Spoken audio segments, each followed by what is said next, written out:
Good evening, everybody, and welcome along to the West of Scotland Football League Build-Up Show. This is episode 4 on the show today. As you can see, it's familiar territory for myself because we've got Adam Holtz, the Drumchapel United manager. Obviously, I cover Drumchapel's media. Adam, it's good to have you on, mate. How are you? Right, no bad, you?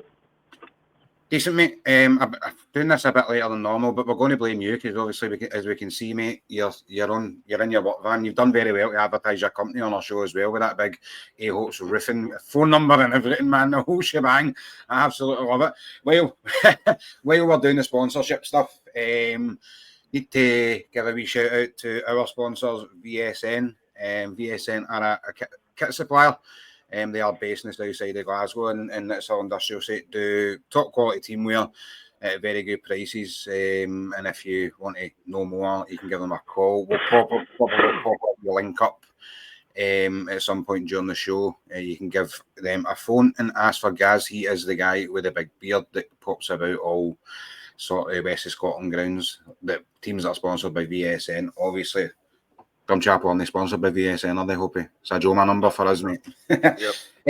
Hopey, I suppose we do the same every week. We'll touch on the goings on in the West of Scotland, then we'll have a chat about Drumchapel before we look ahead to this week's fixtures. Kevin Rukowitz, did I say that right? Yep. Getting the Arthurly job. You said I have to call him Dinky. We'll go with that, right? Dinky getting the job at Arthurly. Is that a fish out of water appointment? Is that quite left field? I don't know. Kevin's managed some decent teams, hasn't he? I didn't foresee that one, but he's got the job. I don't know who's going in with him, but he's got the job. I think it's John Petrie that's went in with him. That's a boy facing rocks, isn't it? Aye. I think John was at Cambuslang as well. I'm pretty sure him and Dinky have worked in the past, to be honest with you. I don't know well, but pretty sure they've worked together in the past. I know Dinky well, and he's been at the game for some time. His last job was East Kilbride, and obviously prior to that he was at Stirling Albion. So in regards to Arthurly, it's a big appointment in my opinion, and it's somebody that I think will have enough to get Arthurly over the line, whether it be winning the title or getting promoted. I strongly believe that Dinky will get that job done. It's been muted quite publicly, given Colin Riley's statement that Arthurly are in a wee bit of disarray at the moment. Is Kevin? They've made the appointment very, very quickly, in my opinion, right? So there's not been a great deal of time between Colin Riley's departure and Kevin Rukowitz's appointment. That states to me that they've maybe not went as rigorous during the sort of application process. They've maybe went with Kevin being, having, like you said, having managed Stirling Albion, having managed East Kilbride. Should Arthurly have maybe taken a wee bit of time, or is it now just about getting somebody in to steady the ship? Because listen, no bones about it. Arthurly have got a very, very, very good squad there, and they proved that on Saturday when they went to Kilburnie and won 1-0. Has the committee at Arthurly made that appointment based on just getting Arthurly back to the Premier Division? Aye, I mean, see, at the end of the day, as you say, they have been very sharp at making the appointment, and I think they'll have obviously thought about this prior to doing it, because as you said, again, it's happened dead quick, and obviously no one likes seeing anyone lose their job, and obviously Colin's been... He's let his feelings be known, shall we say. But Arthurly obviously have their problems, but every team has their problems, Paul. Maybe some aren't as open about it than others. You hear about boys not getting paid their wages and stuff like that. Arthurly, I think when that stuff happens, that's when you start to draw attention to yourself, because at the end of the day, a lot of boys will rely on their money at football for their car or their kids' childcare or towards their mortgages or whatever. So I think when that stuff, you start getting messed about in that department, things grow arms and legs very quickly. But there'll be a lot of teams in the same boat as Arthurly, because we're all trying to do the same thing here, and that's win games of football and progress through the pyramid. So, but I don't think Dinky would be walking into something that he's not daft. Dinky's certainly not daft, so I don't think he'd be walking into somewhere that he thinks there's any issues in that regard, because at the end of the day, his name's in the line. And I know that as soon as he's in about the training pitch, he's going to be demanding a lot for the players, because he'll want to be making sure the worst case scenario they get out the division. And you look at it now. Sorry, hop on, you go. I was just going to say, touching on the weekend's game, I actually had a look at the league table, because obviously it's a division we were in the last couple of years, and that game was massive on Saturday, massive, because I think if Kilburn won, they went within touching distance of Arthurlie. Granted, the Arthurlie had games in hand on them, but it would then put a dent in Arthurlie's point deficit between the top and where they're sitting. So for them to get the 3 points, close the gap, and still have the games to play, I would definitely say it's put them in a right good position to go and kick on. Yeah. You alluded to something interesting, something that I actually never really thought of, to be perfectly honest with you. We said there the Kevin Rukowitz appointment was made quite quickly. Probably a chance that they were maybe in contact with Kevin before that, isn't there? I mean, they all say possibly. You don't know how clubs operate, but it's a big appointment. Let's not kid on. Dinky, I know Dinky personally. He's been a lot of games in the west of Scotland. He'll be getting itchy feet sitting about the house. I think that was maybe almost 2 years since he was at East Kilbride. So it's very important for Dinky to get back in. And I mean, why would you not? Why would you not want to go to Arthurlie with the position they're in? Because there's an opportunity there to go and do a job and get into the Premier Division again. They've got the chance of winning the title. So if he's been reassured with the things that are maybe going on off the pitch at Arthurlie are okay, then why would they not want to take it? Because it gets him back in the door, and obviously it gives him a chance to show his skills by getting them out the division and possibly lifting the title. Yeah, listen, we'll keep a wee eye on that one, because it's quite interesting. It'll be interesting to see how he gets on in his first game in charge. To the Premier Division, in an appointment late last night, Ryan McStay and Dan Barr getting the job over at Gartcairn. I'm not going to lie, mate, I didn't see that one coming. I was alluded to it was going to be Stirlo and Huts taking it to the rest of the season, but Gartcairn have decided to appoint. Ryan's got a really good sort of pedigree playing football. I don't think he's managed all that often. I know he's been looking after I think his kids teams and things like that now, but Ryan looks like he's wanting to get involved in the West of Scotland, and that's a good appointment. Whether that's the right appointment remains to be seen, because they've got 6 games left, and surely there's got to be some scope to actually want to stay in the division and not sort of lie down to their 15-point deduction. It's going to be a huge 6 games for Ryan and Dan, isn't it? It is. I mean, let's not be kidding. Gartcairn shouldn't have been in the position they're in. I mean, they beat us twice this season. And obviously the point deduction that they've had is just, I don't know. I mean, see, at the end of the day, I'm all for rules. If rules are broken, then you deserve to be punished. Even if it's a mistake, then really shouldn't be making any mistakes, and touch the wood. We've not done that. So a team that's only been on the block for a few years can manage to do stuff and not get punished, then I would fully expect other teams that have been about this level a long time not to do the same. But even with the deduction, Paul, I just don't understand.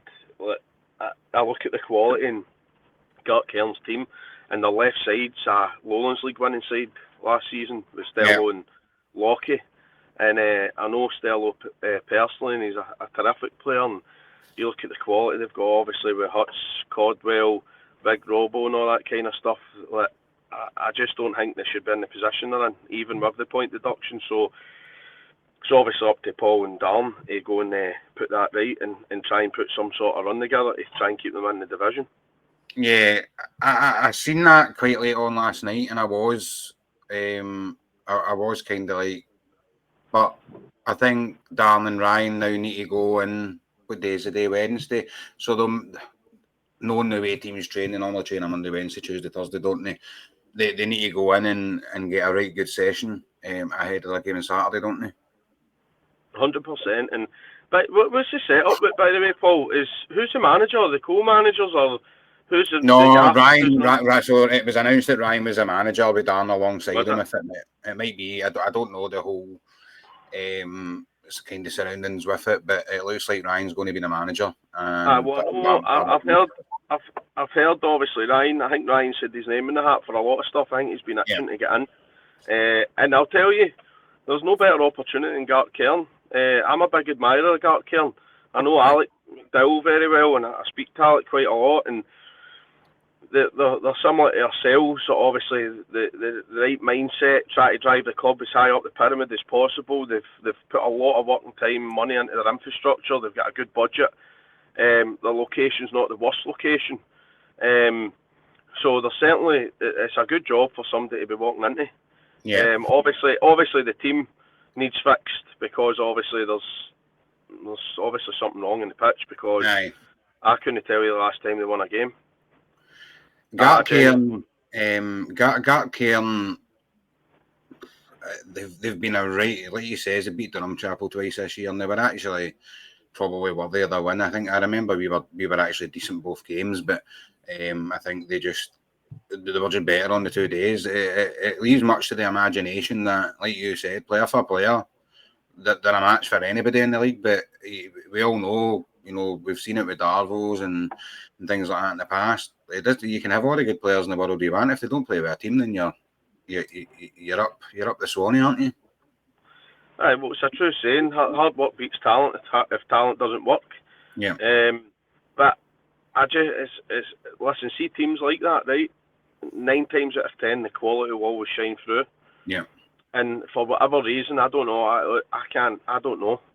But it's just, it's not right with the quality that they've got. Do you know the last time they won a game? Because I don't. Probably against Drumchapel. I can't remember. It might well have been. I think I watched them against. Sorry, Paul. I watched them against Clydebank midweek a couple of weeks ago, and you know what? I actually felt sorry for them, because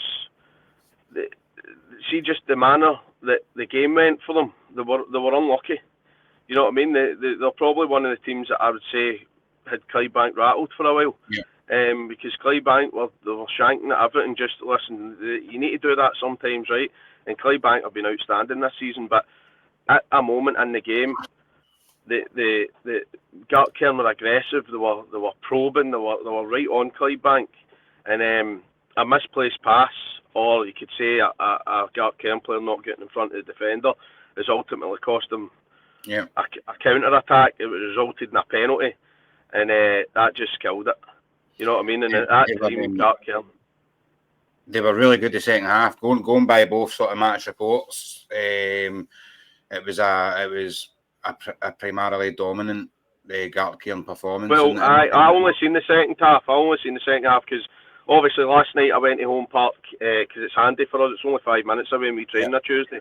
So I went down to watch the second half of Talbot last night, and as I done with the Gart Cairn game. But Gart Cairn would have left the pitch that night disappointed, because they could have took something. Listen, I'm not sitting here saying they should have beat Clydebank, because Clydebank have been flying, and see, if you need to weather the storm sometimes and you do it, then credit to you. Let's quickly touch on St Cadoc's before we talk about last night's results. Still a team sitting out a manager. I know in the interim they've got Gary there. Aye, a drum player. a drum player's the gaffer of the Cads. Class, man. That's why the West of Scotland's brilliant, mate. I love it. I'm hearing an appointment might be imminent there. With the St Cadoc's, obviously they're safe, mate. They're safe. So I think they might approach the rest of the season with getting some under-20s involved. What does St Cadoc's need to do to move forward after Fez's 2 years? Well, first of all, I can't keep up with St Cadoc's, right? I know Barry and Brenny and Gaz and that, and I love them all, man. Like, I've not got anything bad to say about them, because they're good people, and they're obviously trying to achieve the same things as us, but I just keep losing track of everything. Like, they've been in the go the same length of time as us, and I've been in the hot seat at the drum with Jibey since we both joined, and we're still in that same hot seat. St Cadoc's, I just feel there's always change.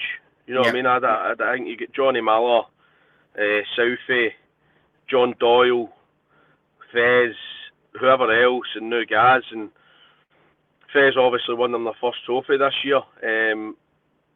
A few bad results cost them a title push, but then you could argue the fact that obviously there was a spanner flung at the works. I don't know all the ins and outs, and it's not my place to speak about it. But of course, obviously Gaz is in the hot seat. And listen, Gaz Moore is a guy that I've got nothing to say bad about. Gaz, I have a really good relationship with Gaz. He's been always welcome at Drumchapel. He's his second spell at the club. Obviously, it's only lasted about 4 weeks or something, because he's been given the gaffer's job. But here's a way to sum up Gaz as a person.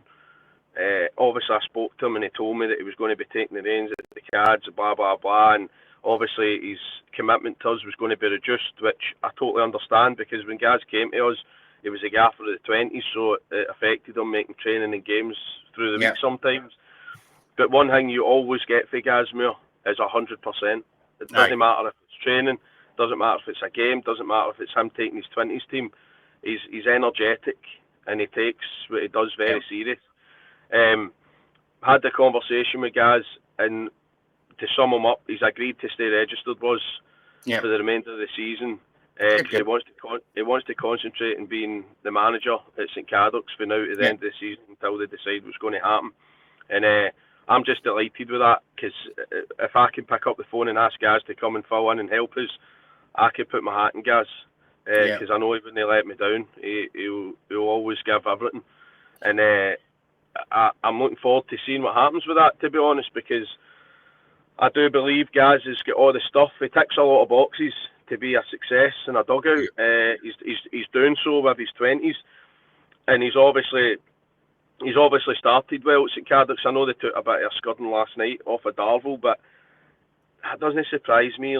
See Darvel, I don't know if they're still bottom of the league after last night. They're an absolute enigma, Darvel, aren't they, man? They Paul, you were at the game we played them, right? And I went and watched them play the Bankies, and anybody who disagrees, then we'll have an argument, right? They should not be in the position they're in. They should not be in the position they're in. And I'm going to call it now. Darvel won't get relegated. I said it for day dot when they were sitting bottom and the points. Nah, he's got too much quality. He's a good coach. For me, Michael just needs to forget everything that's happened and what's going on, and just concentrate on him and his background team and his team, and they will stay in the division. I have no question about it. We'll allude on the two games from last night. You mentioned there St Cadoc's taking a bit of a belting off of Darvel. I've lots of stuff going on at the club, like you mentioned, and obviously I watched them against Pollock. You were there. You know, it was a really, really bitty game, but it's been a wee bit of quality from an under 20s player who stepped up and ultimately put the ball past Ben Fry that day and won the game for St Cadoc's. But it's going to be tough for them between the now and the end of the season, isn't it? Because if we know that some players have moved on. We know that they're certainly with Gaz still running the 20s. I know that's not going to happen next year, but certainly with Gaz running the 20s, he's going to look at bringing them in. They're safe in the league. It's probably just about giving those boys experience now, isn't it, and getting players in that starting 11 that are ordinarily not there. 100%, Paul. I mean, I feel for Gaz. Right, I feel for Gaz because he's now going into an environment, right, where Fez has put that squad together, right? Yeah. And Fez is sort of, whatever's happens, right? And I think a lot of the boys have been told that they're not going to be at the club next season, or they're free to speak to other clubs, or whatever it may be, right? Yeah. Everything just becomes a dead rubber, right? Which I don't agree with. I don't agree with. I believe, and it's just the way I've always been. As soon as you have a strip on, and there's a referee in the middle of the pitch, you're there to win. Doesn't matter. Yeah. Doesn't matter the circumstances or anything like that. You as soon as you go onto that pitch, you're there to do a job, and that's to win a game of football. And I do understand the players' point of view, because a lot of them might be thinking, right, well, where do I go for here? Because they'd maybe put their eggs in the basket with Cadocs and Fez. And listen, people's heads take over a lot more now in football than what they used to. And so I do get it. Although I don't agree with it, I get it. And Gaz is probably doing the right thing, I think, bringing these 20s in, because we young boys, energetic, hungry, they want to prove a point that they're good enough to play with the first team. So that's probably the injection that St Cadocs are going to need to know with the rest of the senior players that are there, because obviously their heads are going to be down. It's not a nice environment now, just with everything that's happened. So Gaz doing what he's doing with bringing these 20s in to get minutes and stuff like that. I'm all for that, and as you say, they're safe anyway. So it's about seeing what they're all about, and that'll help. If Gaz is going to be the manager next season, that'll help Gaz for going to recruit, because he might find that they're not up to it, and he's maybe going to need to go further afield to recruit other players. So at least now he's got the freedom to go and do that, and hopefully he gets the positive answers that he wants for his 20s. Yeah, let's keep a wee eye on that one, mate. See if Gaz does get the job. I have heard that there's going to be a couple of announcements at Cadoc over the next couple of weeks, whether that involves the management or players or whatever. We'll keep a wee eye on it. Let's touch on tonight's match. Paul, Shotsborn Accord fighting for their lives, and no disrespect, but Paul are on their backsides at the moment, aren't they? Again, I went and watched Paul play Gart Cairn, and obviously watched them play St Cadocs, and it was probably two games that Paul should have probably had maximum points, but they only took 3 for the two of them. I mean, the game with St Cadocs and Paul, there wasn't really anything in it, but if you want to go on chances in the second half, Paul probably should have converted a couple, I would think. Take nothing away for the wee guy for St Cadocs. He's literally been in the pitch 60 seconds if you're lucky, and he's banged one for close range barn in. But Paul just need to get a win again. I don't know how many games ago the Gart Cairn game was, they won. But they certainly need to just get that win, because I'm sure if they get that win, they'll go on and win a few more. I wouldn't be concerned about Pollock. Max's got too much experience, and he's got a lot of good players there, like Fordy, Docherty, Forrester, Big Gowser. They're too good a team to not pick up any points for now at the end of the season. However, Shots certainly an easy team to play against. I mean, I think John McEwen deserves a big pat in the back, because everybody had them to go down, and I don't think you can really say that either just now. No, you can't. Listen, actually, you alluded to Maxie being, or Pollock being safe, but by the way, we've seen some crazy things in football, and see if you go from, I'm listening. There's maybe 8 or 9 games remaining for most teams, right? I know Clydebank played a lot of football recently, and they've got 7 games remaining, but I'm looking there now, and from 10th down, Opie, you've got Pollock on 24, Cumnock on 23, and that's where it takes a wee dip, where Hurlford are on 19, Benburb are on 16, Shots 15, Darvel 15, Gartcairn 24. Now, it does look... Gartcairn 24? Sorry, played 24. They're on... 24 games they played, but they're on 13 points, sorry. Right. So is that Gartcairn bottom of the league now? So Gartcairn are bottom. Yeah, Darvel obviously. Darvel were bottom. They've got a win last night with Show. Paul, Darvel's got more games to play than the ones run about them, don't they? Darvel have 3 games in hand over Gartcairn, but they've played 1 more than Shots and 1 less than Benburb. So, and then that win that Hurlford got at the weekend over Pox, showing you how important that is.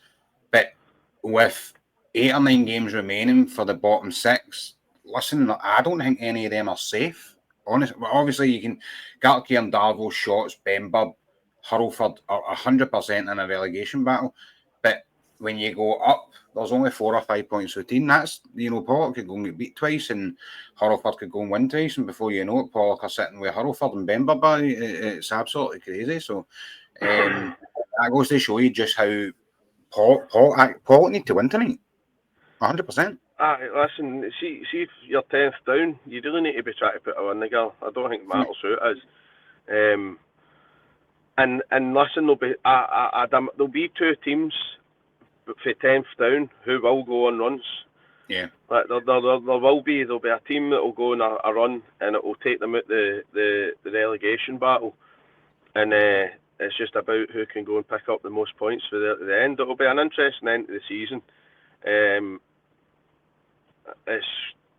I don't know who it could be MD, to be fair. It could be MD. Let's not put our eggs in one basket at the moment. Right, Hoppy, before we chat about the weekend's fixtures, I like to chat to my guests about their team. A wee bit different for me, obviously being involved at Drumchapel.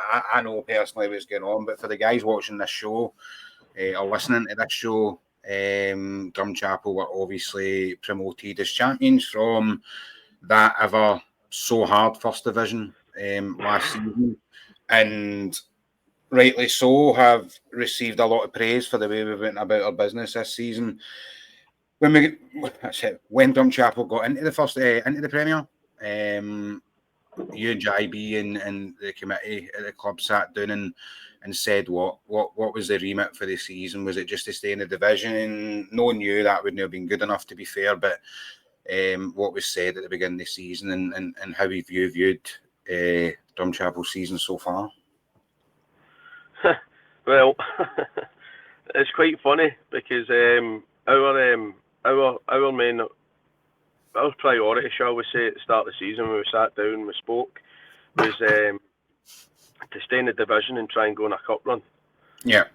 That was... Chapel like a cup, don't they? Aye, well, we've had a final every single year we've been in the go. But obviously, I think we've punched way above that, to be honest with you. A cup run to me, and a lot of other managers will be being in them after Christmas. Yeah. And staying in the division, maybe was probably something we never expected to have cemented at this moment. Yeah, of course, mate. Internally, obviously, but that doesn't mean what our inspirations are as people. Like, obviously, when we first came in, we obviously won 4 out of the first 5 games, and once we got a wee taste for it and we settled in a wee bit, we're like, right, okay, are we maybe being a wee bit silly here by that being our objective? And we're in all the cups, I think, Paul, at Christmas time. I think the only one we might have went out was the South. I think Cadoc might have been before Christmas in penalties. Aye. But we're still in the West, we're still in the Junior Cup. We're obviously in the top 6, I think. I don't think we've dropped below the top 6 all season. 7th is the lowest we've been, but it was very, very... Aye. Well, we went on a horrendous run, and look, I've actually spoke to some of the boys about that. I don't know what it was. I don't know where the bad run of form came from. I've done everything that I could to try and figure out what it might have been, and maybe digging a wee bit deeper, it could have been a wee bit of a hangover with Temps and Willie Dyer moving on. Temps was a massive part of that changing room, by the way. He was a massive part of our club, Temps, and just a top guy. Good laugh, good laugh. Great, honestly, great guy. There could have been a wee hangover for that. Willie Dyer, another one, probably one of the best kind of guys you could meet. Obviously, leaving the backroom team, a lot of people think a lot of Willie. So I don't know if it was maybe that. It's hard to put my finger on it, but that's me digging deep, Paul, because I'm pretty sure you'll agree. See, within that wee bad run that we're on, there was at least 3 or 4 games we didn't deserve to take nothing for games. I don't care what Andy said. Right, 100%. And there was the Borough game at the Dure I can think of, the Beeve game at the Dure, the St Cadoc's game at the Dure, and there's probably more. Gart Cairn possibly at the Dure. There was quite a few games where after it you're sitting there with nothing, and you're saying, how are we sitting here with nothing? Like we've played worse than 1 games this season. Do you know what I mean? And it's just been a wee bit of unfortunate circumstances with the way that we get the rub of the green. Do you know what I mean? And then we obviously go and do a job in Dundee when 88 minutes gone, you're out the cup. You're out the cup, and I had the resignation speech and everything sorted, because my head was gone. I couldn't believe that we were going out the cup against that team. No disrespect to them, but they felt hard done by, and to be honest with you, Paul, I don't understand why, because yes, they carried threats at times, right, but we should have been out of sight at half time, like 3 or 4-0, and at 88 minutes you're sitting 1-0 down, and you're just like, you've had every chance under the sun, Paul. The only thing you've not had is a penalty kick and open play. We've had headers, we've had one-on-ones, we've had good shots, everything.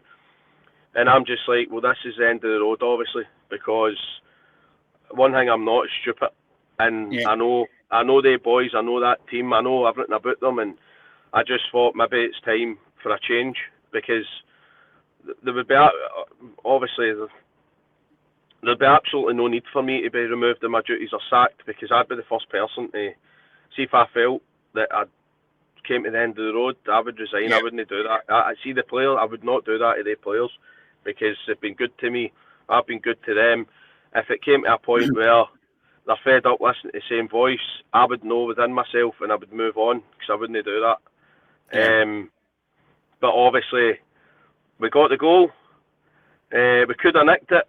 And within 5 minutes, including injury time, we scored the equaliser, could have won the game.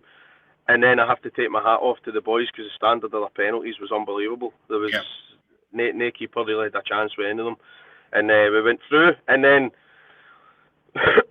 we went on a wee run again. Obviously, we took a sore one against Clydebank, which I spoke about that with you the other night, and I'm not going to speak about it again, because we've got a chance. We've got a chance to go and hopefully put that right on Saturday. And as I said to you the other night, if you would have told us 3 years ago when we first started in the west of Scotland if we were going to be competing against Clydebank, I probably wouldn't have believed you. But we are. And we've obviously got to look forward to going to home park on Saturday, and we'll be looking to win the game. We're running a good bit of form now. Momentum's high. The boys are absolutely buzzing to find out tonight who we get in the semi-final, and we've got 180 minutes to get to the Junior Cup final for the first time I've been asked. So we're in a good place again. We've only conceded 1 goal in the last 4 games. I think we might have just touched double figures goals-wise. So we're very thin, but we're in a good place, and we'll certainly be looking to win on Saturday. There'll not be any question about that. Infrastructure-wise at the Drumchapel, have things stagnated? Are we still looking to go and get that licence with us? Because we know that the club had a good Scottish Cup run a couple of years back, and we know, as we you, JB, everybody at the club, we know just how much you think about that trophy, and obviously our really only way getting into that would be either A, win the Junior Cup final, or B, make sure our infrastructure is correct for us to be able to gain a licence. How are we looking there, Hopey? How's things going? Because it's not something we've really spoke about of late. No, I know. And do you know why? I'm probably the worst person. It's no. I'm not going to get into politics about it, right? Because that's not my style. But what I will tell you is obviously we've paid the fee to apply for a licence. We've had the licensing out to assess the ground. This, in my opinion, is way overdue. I don't think I should be sitting here speaking to you now without our club having a licence. That's the truth. I've kind of offered my help, because what I will say is, in life, it's not necessarily about what you know, it's who you know. And I believe that we probably should have a licence just now, but I need to watch what I say. Do you know what? It's ridiculous that I actually need to watch what I say and how I say it and all that kind of stuff, because it's just like playground stuff. But for whatever reason, there's stumbling blocks in regards to us doing ground improvements, if you like. We've done what we've had to do. We've had it all approved, blah, blah, blah, blah. But when the licensing came out, there was only 2 major issues that we had in regards to getting a licence. One was a 5th shower head in the changing rooms. But obviously the way we were trying to go about that was like actually having 2 changing rooms as one, so there'll be 8 shower heads and 40 shut pegs.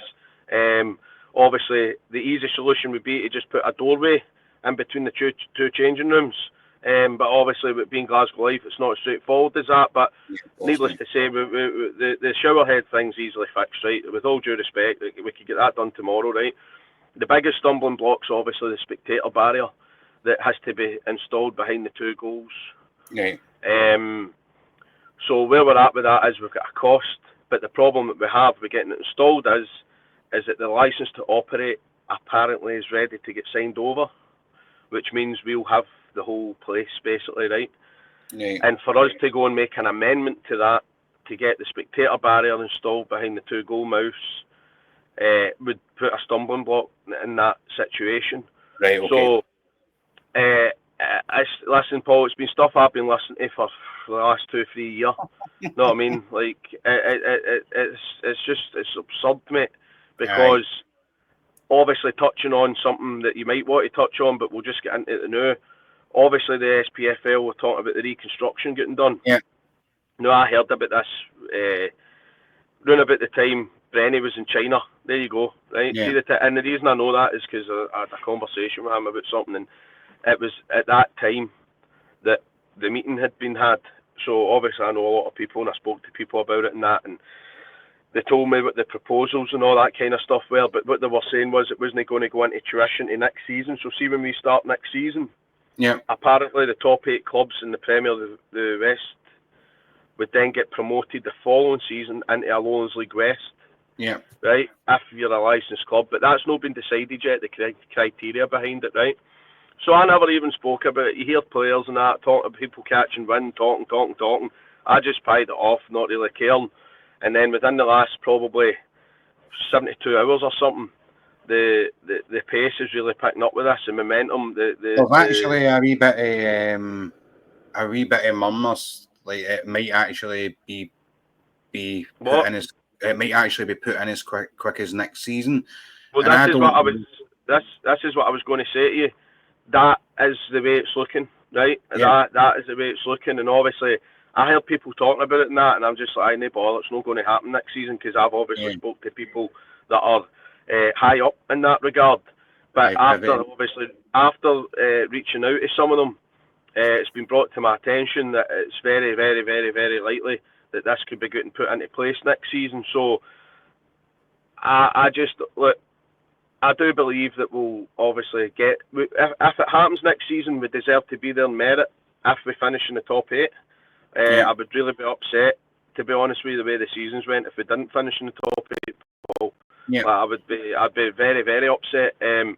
So if that's going to be the case, and the club were to fail to get into the West Lowlands League because of this, then I just don't know where that leaves me, because my head will be blown off my shoulders, I'll be honest with you. And I think a lot of people will be like, I hope I don't, because I think a lot of I don't know a huge amount about it, right? And it would be wrong of me to comment on it, because I know PG covered it with the boy who brought it to the attention and the paper up in the Highlands, right? But I do know, I've spoke to excuse me, I've spoke to people that know a bit about it, and it's actually looking a bit mad that, you know, there's teams in that, there's potentially teams that are currently in that first division that would actually gazump you, you know, and probably like New West.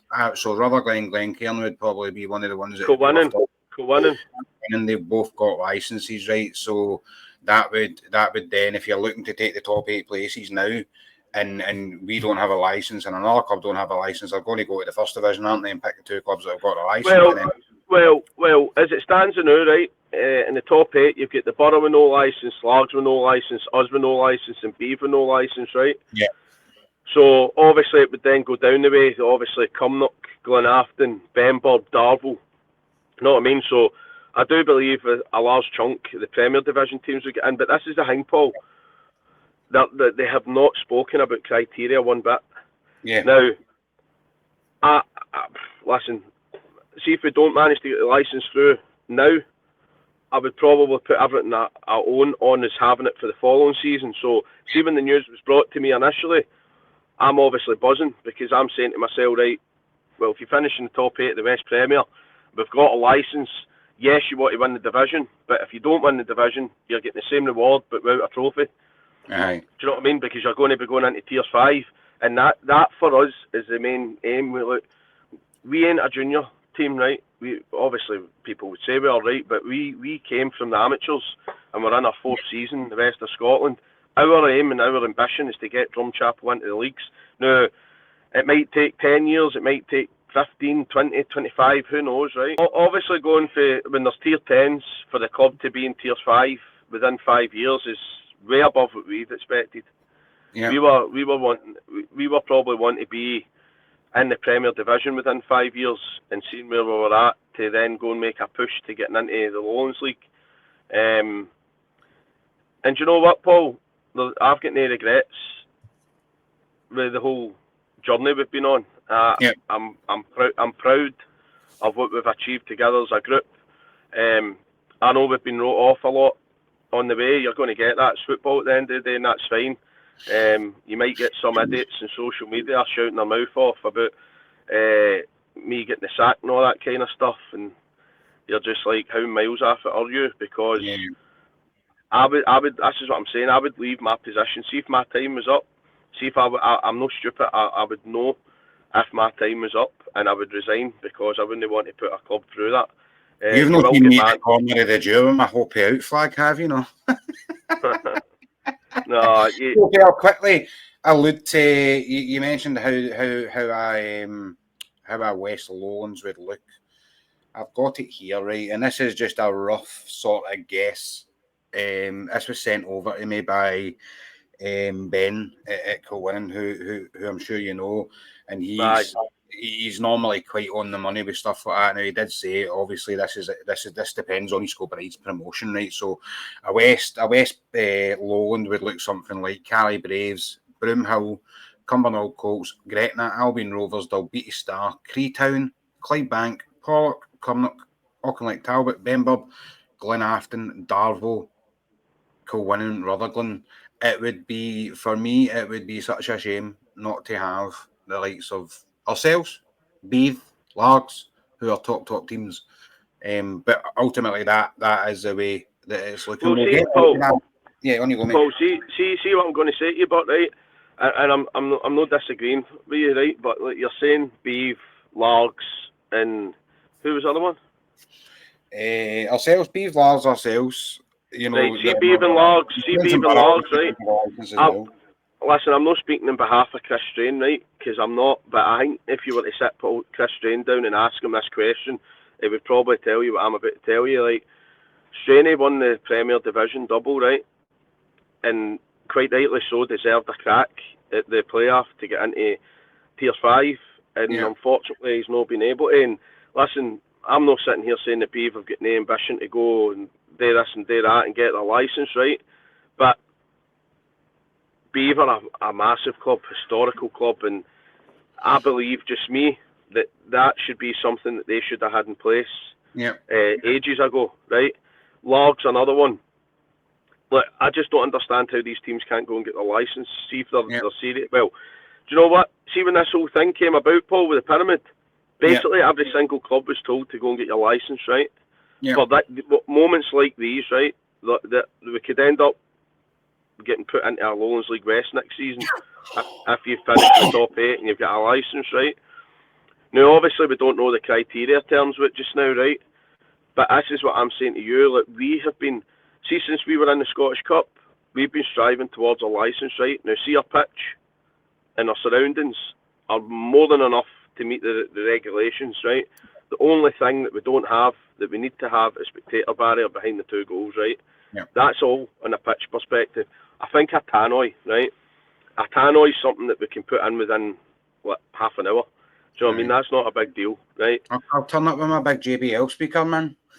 See, to be fair, see if you just had that in the roof of the snack van with a microphone, that's you, right? Let's not beat about the bush. As much as I know it's a shame that teams like Largs and Beav wouldn't be in it, but I'm just one of these kind of guys, like, why have you not got your licence? You know what I mean? Because if I was in control, if it was me that was in control of what's going on, I back myself so much that I believe we would have a licence by now. Right. I genuinely back myself to that we would have a licence by now. That's not me belittling MD else who's dealing with it or anything like that. Not at all.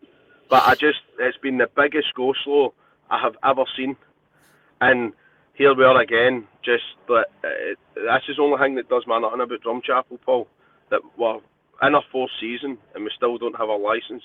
Yeah. And it's so frustrating, Paul. It's so frustrating. I think that's what the club now need to strive towards, isn't it? Hope I'm conscious on the time, mate, because obviously we've got an hour and we've got 4 leagues to batter through really quickly. Right. I genuinely didn't expect us to be talking about the reconstruction, but it is interesting, mate, isn't it? And obviously, like you said, in the last sort of 72 hours, it's came to light that as much as a lot of people think it's wrong, this might actually happen for next season. So let's keep a close eye on that one, and it will be something that we'll put out in the socials. Saturday's fixtures in the Prem, I'm going to touch on them very, very quickly before moving on to the first. Clydebank against Drumchapel, Darvo, Giffnock, Glenafton, Auchinleck, Talbot, Johnson Borough, Shotts, Pollock, Beath, St Cadoc's, Harrowford, and Troon, Largs. Now, given that you're on the show, Clydebank, Drumchapel goes game of the day. You mentioned that we'll be looking to go and do a job in them and try and restore a bit of pride for that 4-0 defeat, which we've obviously discussed previously in another show or on our own socials. We didn't feel that it was a 4-0 game, did we? No, it wasn't. I mean, I said that I can't. You know, I'm not being cheeky or anything like that, but I can't really be bothered talking about it anymore because, like, they get a 2-goal at a start. In my opinion, we got a goal chopped off. It would have put us 1-0 in at half time. The game plan that we put out for them was working up until the point where we get a free kick conceded. It was never a free kick, and it's absolutely absurd that the referee gave the free kick. It's laughable. They score for it. We take centre. The guy who's gave away the free kick heads away because he's still arguing with the ref. They nip in, score, bang, 2-0. And then, to be fair to Clydebank, they came to life after that, and they deserved to end up being comfortable winners after that. But from a Drumchapel point of view, it was very, very disappointing. Very disappointing. Terrible refereeing, something that I don't want to say, but I've noticed it a few times this season, and I think everybody else is. So it's not as if I'm the only one saying it. I'll try not to say it. Ask Michael Oliver how he feels about referees. No, I was actually texting Mick on Saturday night, and I feel sorry for Mick because I know how much he puts into it, how serious about it is. You know what I mean? And I understand. I was saying to Mick that people don't really understand the work that you put in, Paul. It's not just about turning up twice a week at training, and there's so much more. And then see when you're getting an absolute honking decision against you. Yeah. You start asking yourself, what's the point? Do you know what I mean? Yeah. Sorry for the refs. It's absolutely fine. They can turn up, get their money, go home, and that's it. They don't need to care about anything. No. See, for us, it's completely different. You know what I mean? I've not spoke about it, but you go back to remember the quarter-final we played Largs? It's 1-0. 8 minutes gone. We're in the ascendancy. Marty Orr chops inside, gets brought down. It's a free kick, mate. Like, I don't know what you want me to say, right? It's a free kick. Then you've got Largs, Twitter guy, putting a video up of the 2 passes and a goal, great part on a player, and you're like, mate, you kidding me on? Where's the first part of the video? Do you know what I mean? It's just almost a rubbing salt into the wound. But what I'm saying is, I'm not saying we would have done anything right, but that's a free kick to us in a dangerous position to get an equaliser on a quarter-final. Yeah. You know what I mean? So it's things like that, Paul, and I understand people's frustration. So we've got, listen, we'll trail. PG's got an interview with Mick lined up, to be fair. I think that's on the horizon. That'll probably go live tomorrow at some point. It'll be interesting because we've obviously, Murdo didn't allude too much, but I think that was mainly due to maybe no wanting to actually talk about it. So it'll be interesting to hear Michael's thoughts on it. But listen, we'll catch it now because, you know, the Darvo have played yesterday and they've got a big game on Saturday as well. So I think focus will be on that. Into the first division, Hoppy. Ardrossan Winton Rovers against Rutherglen. Arthurlico winning, Irvine Meadow, Blantyre, Maybole, Kilbirnie, Petershill host Cumbernauld United, Thorneywood are at home to Kirkcaldy Rob Roy. Ashfield at home to Renfrew. And that's it. Match of the day, 100%. Arthurlie versus Kilwinning. Kevin Rukowitz's first game in charge. Couldn't it be a harder task? Is Blantyre got a game? Aye, they are away to Irvine Meadow. Be a big game. Kim versus Wills. McKim versus Wilson. McKim versus Wilson. Definitely not a bigger game than Arthur Kilwinning, but I think given that Arthur are obviously, let me quickly bring up the league table. So I know Kilwinning got lost that game last week and Renfrew won, so that closed the gap there for 63. But Arthur are sitting in fifth position, having played 17. Kilwinning played 23, so 6 games in hand over Kilwinning. That's a huge game. What's the point deficit? What's the point deficit, Paul? 8 between Kilwinning and Arthur.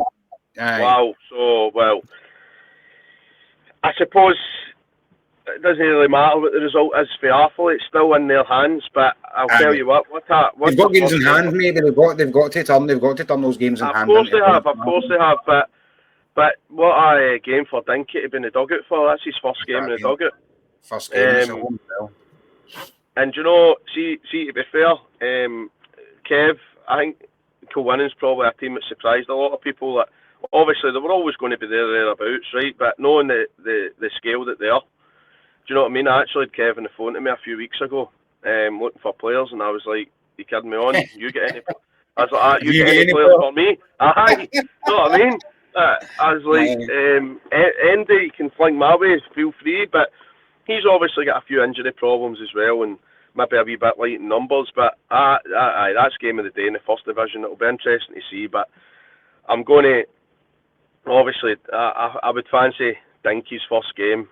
I would fancy him to get a result, shall we say. I think the Arthur faithful will probably come out in numbers for that one as well, so they'll have the backing of the town as well. I had Kevin on the show last week, and I asked him what the remit was, because I was curious to know what the chairman and the committee have said to him, because he is a young manager and he's probably got something to prove. But they just want me to see what I'll say before we move on, right? I know almost for a fact, right, that when Kev went in there was a lot of stuff going on. Yeah, a lot of stuff, and stuff that to be fair to Kev, he's been put up against a wall, but he's been willing to take that challenge. Yeah. And I'll tell you what, see, regardless of what happens or what they achieve this season, he's got out here 100%. And that's what the remit was, to stay in the division, Hoppy. Do you know what I mean? So he's done. Aye. And I think they'll get promoted, mate. And I laid that on the line last week. I do think they'll get promoted. I think it will be them. I think it will be them, Arthurly, and sorry, who else did I say? I've got it here. I thought I said Kilwinning, Arthurly, and I think it will be between Renfrew and Rugby for the final promotion slot. However, I think Ardrossan went and Rovers, and Peter Sill may have something else to say about that. Into the second division, we have Carberslang Rangers against Nielsen, Craigmark against Bonnet Thistle, fourth against Yoker, Kilsyth against Bells Hill, Larkhall Thistle against the Ants, Lesmie Hagel Juniors versus Lanark, Mary Hill Cali Locals, and game of the day is Witless Victoria versus Muircup Witless. Well, I don't really like talking about Witless. Fantastic people down there, but we didn't like getting down there, did we? Really? I know we won, but it was always one of the stuffiest teams. When I've done media at clubs, it doesn't matter who I've done it with. Witless have always been right stuffy, but it's Witless, Muircup.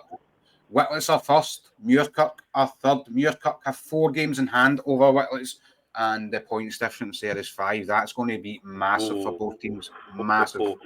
It's what's happened to Nielsen sitting between the two of them.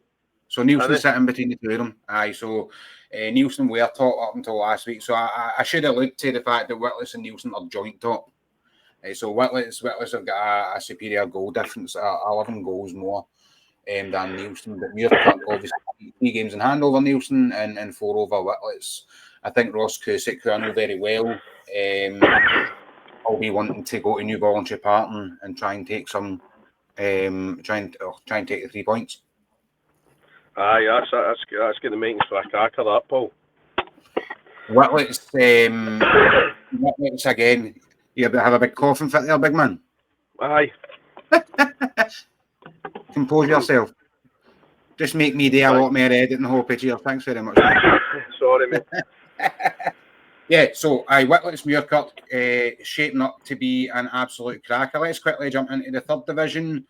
We have Glasgow Uni against Thorn. That one is actually on the Friday at the Albert Bartlett Stadium.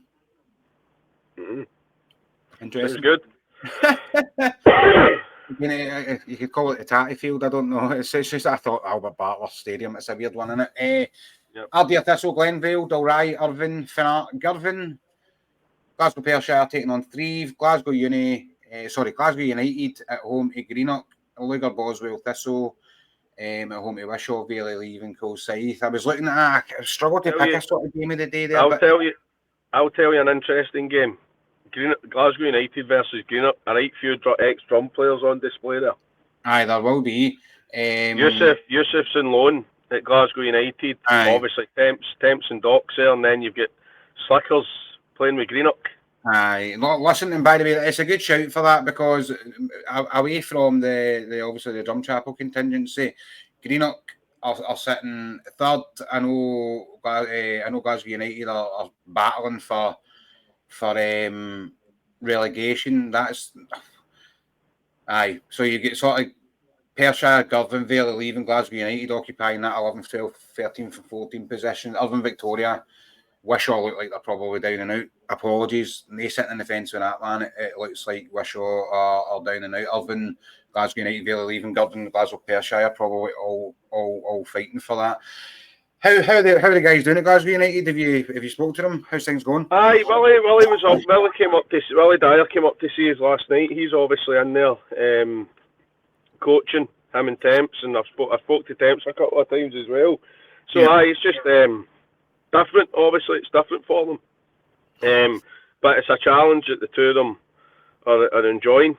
So obviously, different surroundings, different pitches. Different attitudes with players and stuff like that. So obviously Temps Goody's there, and Temps and Goody played with Scotland under 21s together.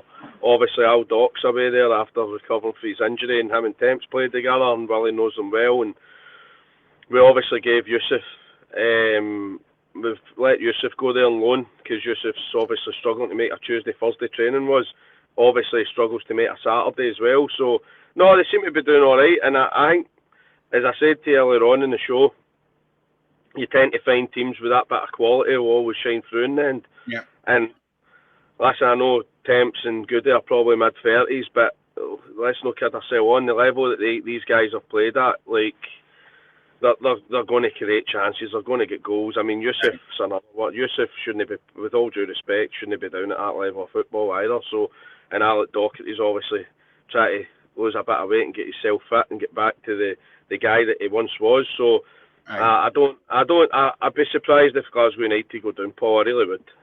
But they're going to have to start churning out results and quickly. Let's jump quickly into that fourth division. I always like to give the teams a shout out because I know when we do shows like this, we get people saying that, oh, you don't cover the lower divisions. I'm going to try and put that right. Okay. We've got the fourth division. I know it looks like the top three is maybe potentially wrapped up, right? But we'll look at BSC Glasgow against West Park, Cadoc against Easterhouse, which for me is maybe going to be game of the day. We'll go with that with game of the day. East Kilbride Thistle, Campbelltown, Eglinton, the Port, Keller Rovers, Haverhill, Albert visit them. Newmains against Saltcoats, WOSFL against Giffnock, and St Peters against Knightswood, which could be quite a tasty affair as well. But Cadoc, Easterhouse, Cadoc have been in the divisions for a long time and ended up in that bottom pile last year, which, Cadoc Rovers competed in this year's Scottish Cup and went to Buckie Thistle and took them all the way. It was 1-0. We played them as well, remember? We put them at the West, I think. Aye, and I remember the score, 3-0, 4-0 maybe, but it was a tighter affair than that. Aye, then you would think. Listen, if you're talking to people at the club and that, they probably feel a little bit aggrieved to be where they are, but you've got to win games of football to stay where you are. But I think with Easterhouse, so the way it looks, and I hope Knightswood are top, having played the same games as Port Glasgow.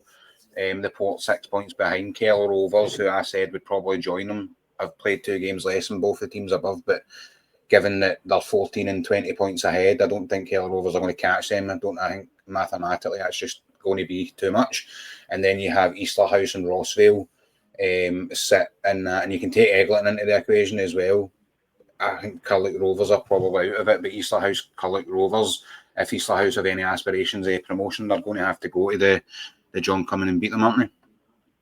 Definitely. It's I think Knightswood have only been beat once this season, haven't they? Aye, they are, but then Aye.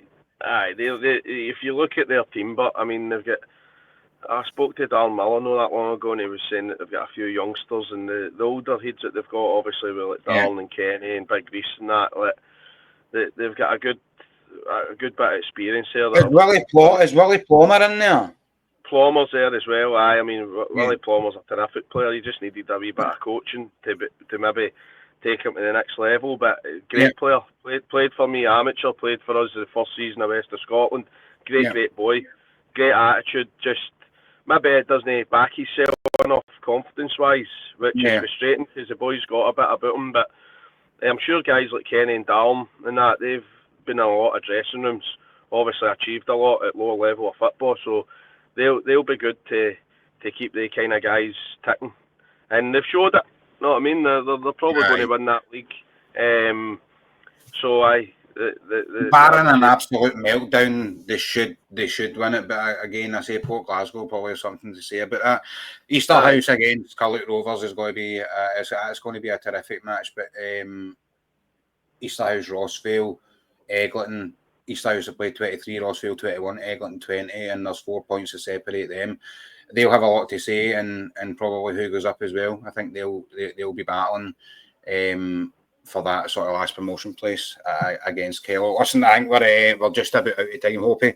No problem. A massive fact for those of you that watch the video edition of this, you'll see Hoppy just sitting randomly in his van doing an interview with a guy for the West of Scotland build-up show, advertising his business, phone number and everything, like, you know what I mean? However, VSN are our main sponsors, and you can get in touch with them. We'll pop a wee link up on the show. Link on Facebook, where it goes on YouTube, Twitter, everywhere. West of Scotland Football League build-up show with Adam Hopes, episode 4. Thank you very much for coming on, mate. Happy editing, mate.